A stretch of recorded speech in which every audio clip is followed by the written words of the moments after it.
competition now. You've seen it at very close quarters. So who did you really have in mind while writing the book? Because when I read it, I felt it's anybody can get lessons from that, not just journalists, not just people in think tanks, but who did you have in mind? Well, if you got a sense that anybody could use it, I think I then appear to have succeeded in what I was trying to do. Mm-hmm. Because, I mean, if you look at the last decade, there have been enormous changes. There have been enormous changes in the country, but especially in foreign policy, with which I have personally been involved. So I've really, at the beginning of the book, tried to explain why I wrote the book, which is, unless a person who is themselves involved in the process of change starts narrating the story and explaining it, people do not necessarily understand it. Now, when I say people, I actually mean the general public. Yeah. Because one of my points I make is foreign policy is important for everybody today. It's not something which people in South Bloc or or even I would say the larger political class or the people involved in diplomacy have stakes in. I've tried to bring out how the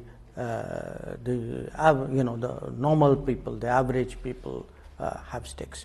But some of it is also because what has been happening in the world. I mean, if you look at the last 5 years, I mean, we've had COVID, we've had Afghanistan, the Taliban takeover, we've had problems on our border with China, But in the book you don't just mention it as okay, we've had these problems. I like how it becomes relevant to me as a layperson when you talk about Vande Bharat, and how I as a layperson would be connected to foreign policy because of Vande Bharat, or the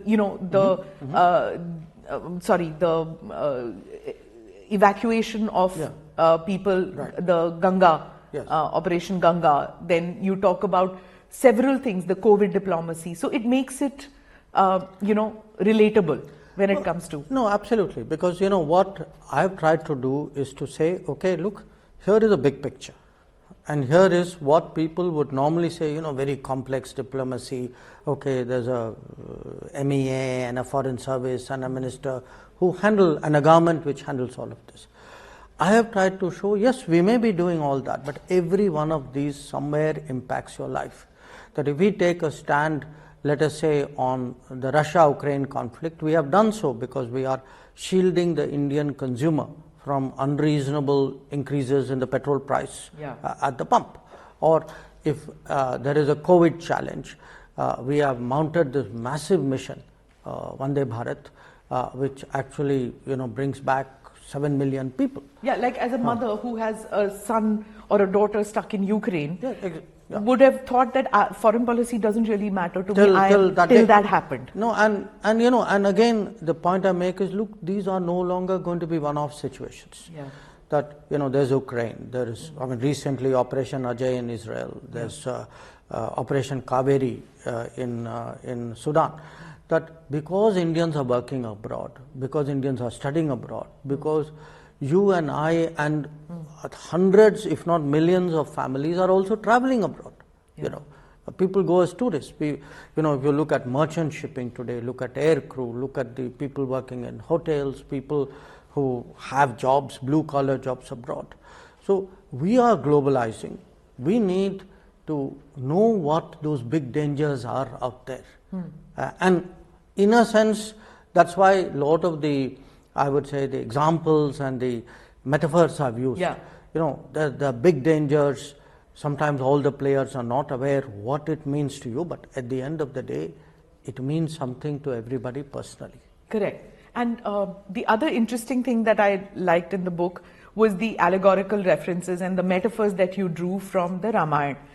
Mostly when we read books about foreign policy or statecraft or national security, they derive their references and their metaphors from, say, the Mahabharata.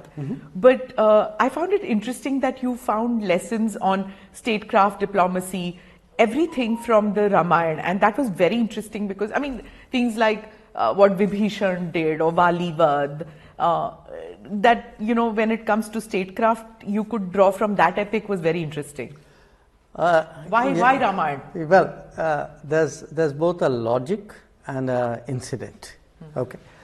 The incident actually was when I was preoccupied writing the book. I'd gone to give a talk about my previous book. Okay. And somebody actually asked me, my recollection is it was in Pune, saying that, look, you've used Mahabharata, so, have you ever thought about using Ramayana as a context, as something to draw from?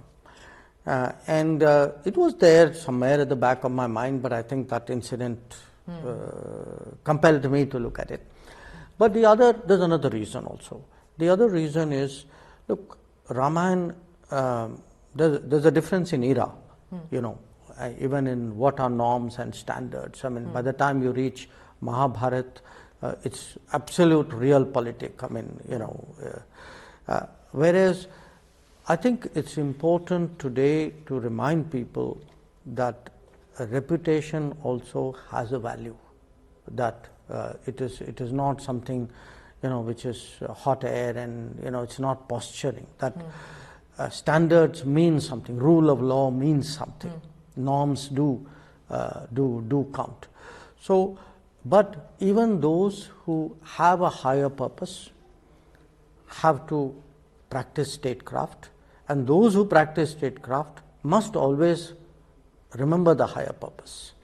So, in a sense, I've tried to, in Ramayana, really also to bring out